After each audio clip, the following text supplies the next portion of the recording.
संसद भवन में देश का आर्थिक रिपोर्ट कार्ड पेश किया गया। इसमें सरकार ने कुछ डेटा बताए। 56 करोड़ 20 लाख से ज्यादा लोगों के पास रोजगार का दावा किया गया है और FY27 यानी फाइनेंशियल ईयर 2027 में भारत की जीडीपी ग्रोथ रेट 7.2% तक रहने का अनुमान है। एक्चुअली क्या है कि हर साल बजट से ठीक पहले सरकार ये इकोनॉमिक सर्वे पेश करती है, जिसमें देश के आर्थिक हालातों से जुड़ी जानकारियां रहती है, राइट। तो ऐसे में और इस देश के इकोनॉमिक सर्वे में क्या क्या बातें बताई है सरकार ने, क्या क्या रिपोर्ट पेश की, चलिए देखते हैं। देखिए, एक तो अच्छी खुशखबरी बजट से पहले ये आई है कि भारत की जीडीपी ग्रोथ रेट को सरकार ने बढ़ा दिया है। लगभग 7.5% की दर से जो है देश की जीडीपी बढ़ने वाली है आने वाले वित्त वर्ष तक। कुल मिलाकर ये जो इकोनॉमिक सर्वे होता है ना, इसमें देश की पूरी अर्थव्यवस्था की तस्वीर पेश की जाती है और देश के हर एक नागरिक को ये जानना चाहिए कि आखिर अभी हमारे देश की हालत क्या चल रही है, जीडीपी से लेकर नौकरियों तक देश में क्या स्टेटस चल रहा है, यही आर्थिक सर्वे में बताया जाता है। तो इस आर्थिक सर्वे की कुछ और बड़ी बातें देखेंगे, जैसे भारत की ग्रोथ को लेकर सरकार का क्या कहना है, महंगाई पर देश में क्या हाल चाल चल रहे हैं, रोजगार को लेकर, निर्यात यानी एक्सपोर्ट, खेती किसानी को लेकर, बैंकिंग और इंफ्रास्ट्रक्चर से जुड़े हैं सभी बड़े आंकड़े। चलिए आसान भाषा में समझते हैं। जी हाँ दोस्तों, सरकार ने एक तो आर्थिक सर्वेक्षण में जीडीपी का अनुमान बताया। इसके अलावा सरकार का कहना है कि एआई पर फोकस रखा जाएगा। सोने चांदी की बढ़ती कीमतों का भी जिक्र किया है।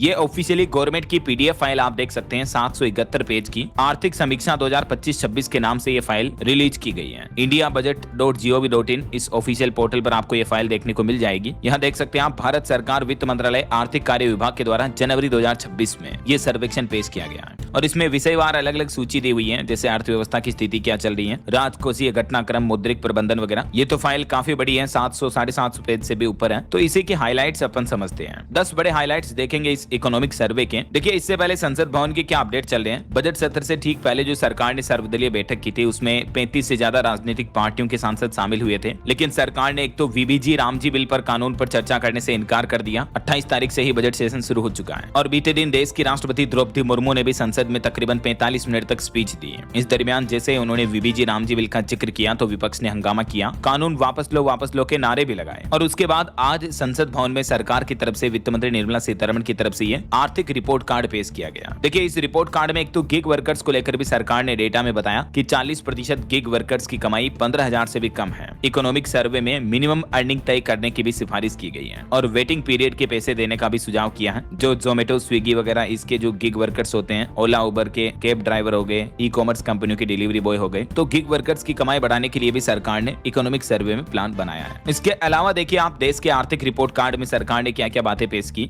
जिसमें महंगाई, खेती किसानी, नई नौकरियों को लेकर भी इस सर्वे में जानकारी दी गई। सबसे पहले देखेंगे अपन महंगाई को लेकर सरकार ने क्या आंकड़े बताए हमारे देश में, उसके बाद जीडीपी ग्रोथ, तीसरा नौकरियों को लेकर, चौथा खेती किसानी, पांचवा सरकारी कर्ज, गवर्नमेंट पर कर्ज कितना है, छठा विदेशी मुद्रा भंडार फॉरेक्स रिजर्व को लेकर डेटा देखेंगे और सातवां एक्सपोर्ट निर्यात को लेकर। तो चलिए अब इकोनॉमिक सर्वे के बारे में थोड़ा विस्तार से देखते हैं। सबसे पहले शुरुआत करें महंगाई को लेकर। तो देखिए, इकोनॉमिक सर्वे के मुताबिक भारतीय रिजर्व बैंक आरबीआई और आईएमएफ यानी इंटरनेशनल मॉनेटरी फंड ने अनुमान जताया है कि भारत में आने वाले साल में महंगाई दर धीरे धीरे बढ़ेगी। यह 4% के तय लक्ष्य से 2% प्लस माइनस के दायरे में बनी रहेगी। और वहीं सरकार का कहना है कि पिछली बार खरीफ फसलों की अच्छी पैदावार और रबी फसलों की बेहतर बुआई को देखते हुए आरबीआई ने वित्त वर्ष 2026 के लिए महंगाई के अनुमान को भी 2.5% से घटाकर 2% कर दिया। अभी इस साल 2026 से लेकर 27 तक आरबीआई का अनुमान है पहली और दूसरी तिमाही में महंगाई दर 3.9% और 4% तक रह सकती है, ठीक है। और बीते 5 साल में भारत में रिटेल महंगाई दर 5.5% से घटकर 4.3% पर आई है। ये देख सकते हैं आप, साल दर साल के कुछ अलग अलग डेटा भी। अच्छा, अब देखिए जीडीपी को लेकर सर्वे में अनुमान जताया गया कि अगले वित्त वर्ष फाइनेंशियल ईयर 2027 में भारत की जीडीपी ग्रोथ रेट 6.8% से लेकर 7.2% तक के बीच रह सकती है। 2025-26 में भी जीडीपी ग्रोथ अनुमान 7.30% रहने का अनुमान जताया है, ठीक है। अब देखिए नौकरियों को लेकर डेटा, वित्त वर्ष 2026 की ये जो अभी साल चल रहा है, इसमें दूसरी तिमाही यानी अप्रैल जून 2025 में भारत में 15 साल से ज्यादा उम्र के 56 करोड़ से ज्यादा लोग रोजगार में थे।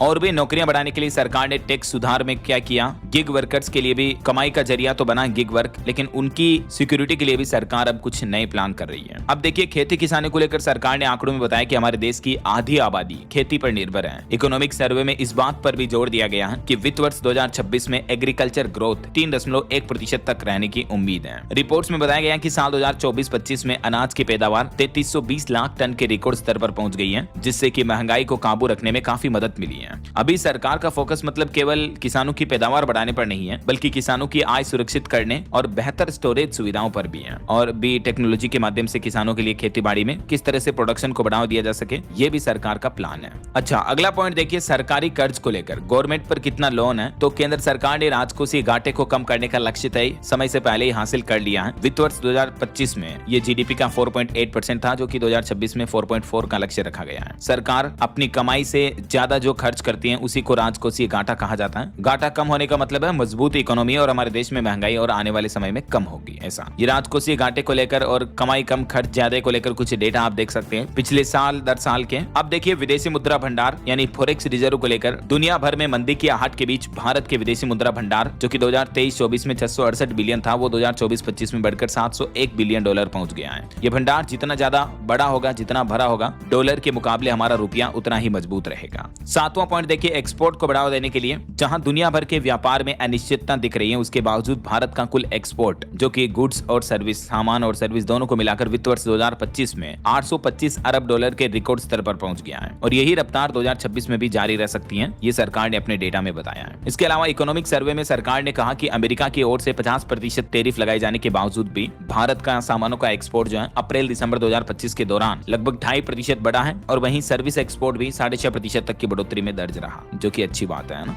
और अभी हाल ही में तो आपको पता होगा, भारत और यूरोपीय यूनियन के बीच भी फ्री ट्रेड एग्रीमेंट को लेकर फाइनल समझौता हो चुका है, तो इससे भी हमारे देश के एक्सपोर्ट को बढ़ावा मिलेगा, राइट। तो ये तो इकोनॉमिक सर्वे को लेकर कुछ रिपोर्ट्स रहे। वैसे इकोनॉमिक सर्वे होता क्या है? ये देश की अर्थव्यवस्था का एक तरह से सालाना रिपोर्ट कार्ड है, समझ रहे हो। जैसे हम पूरे साल क्लास में पढ़ते हैं, उसके बाद फाइनल मार्कशीट आती है, हर साल की रिजल्ट आता है कि कौन से सब्जेक्ट में कितने नंबर आए, पता चलता है कि स्टूडेंट किस सब्जेक्ट में कमजोर है। जैसे गणित में कम नंबर आए तो अगले साल उसको गणित में ज्यादा मेहनत करनी होगी, साइंस में कम नंबर आए तो साइंस ज्यादा पढ़नी होगी, है ना। तो इस तरह से देश के अलग अलग क्षेत्रों का ये रिपोर्ट कार्ड होता है, जो कि पिछले एक साल की पूरी आर्थिक स्थिति का पूरा हिसाब किताब देता है। मतलब इकोनॉमिक सर्वे का मतलब हो गया बीते हुए साल के डेटा है, ठीक है। अभी जो बजट आएगा, इसमें अगले आने वाले साल भर का सरकार का प्लान होता है कि कहां कितना पैसा खर्च करना वगैरह वगैरह, जो कि बजट 1 फरवरी को पेश किया जाएगा, राइट। और जब भी बजट आता है